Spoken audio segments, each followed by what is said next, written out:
Most people think a hunting trip is just about the hunt. But what if I told you it's changing lives in rural Africa?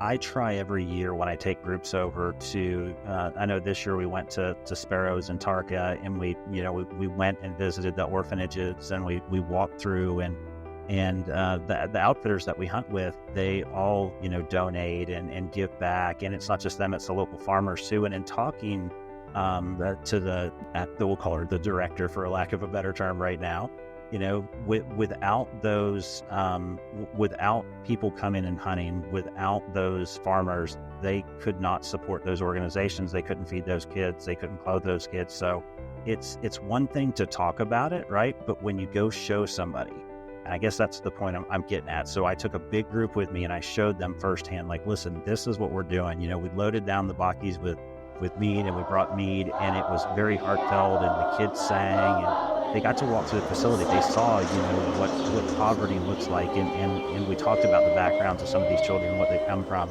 and because of the local farmers, to include game farmers too, and they're able to at least give these kids a chance at a decent life.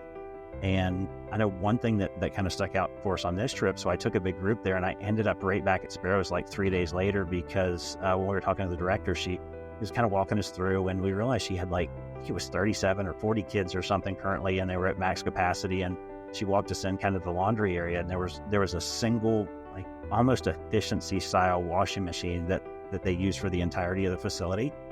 And I didn't really think much about it at the time, and we got back in the bakkies and we're driving back, and the guy said, "Hey, did you notice that?" I'm like, "Well, yeah, I didn't really pay it much attention." He's like, "But it'd be nice for us to, maybe if we could all pitch in and do something and maybe get them a commercial washer." So I reached out to our outfitter, and they made it happen. And then we all ended up going back the next week and surprising them, and we delivered a washing machine for them. And it was when you, tears of joy coming down people's face, you really feel like you made an impact right then and there. It really, pulls on your heartstrings.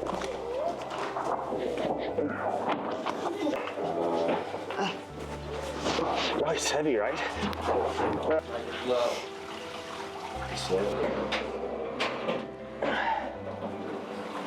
That's nice.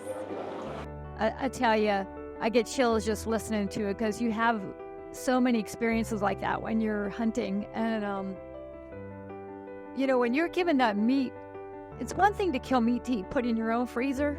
It's a whole other thing to see that meat being given to people who are very protein deficient and very rarely get meat. It's just a whole different feeling. And and just like you said, the little things. We always take the Amy Bell blue bags from SCI. You've heard of all those.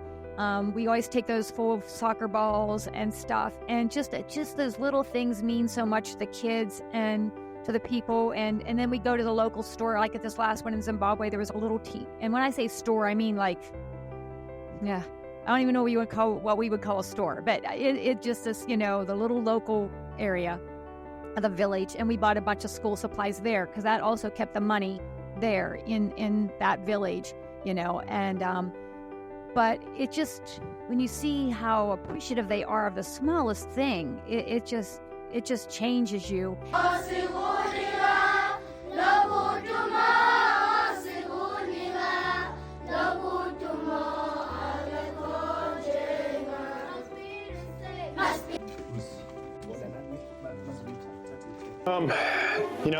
As a first-time hunter in Africa, tons of people ask me at home, what happens to the meat? What do you do with the animals? And so on and so forth. Of course, we take home the trophies to put on our walls. And, I always explain to them, and I even had to ask you before we come what happens to the meat. And being here and seeing where it goes firsthand, helping these kids is pretty heart-wrenching. You can never prepare yourself for the situation that these poor kids are in, and getting the extra nutrition and the other gifts and things that the outfitters and farmers and everybody that comes here to visit, like us, it's really heartwarming. But like Faith was saying, that the donations, as small as we may think they are a necessity to help these kids get by and to flourish, and hopefully one day be able to enter into society and be successful on their own. Can't say enough about the work you're doing here, Faith. It's really great.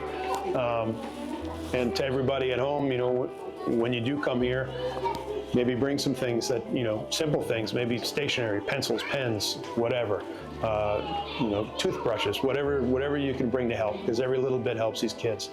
And not only is it going to help them day to day, but any kind of gift these kids get is going to lift their spirits. And that, I think, is probably more important than anything for these unfortunate children.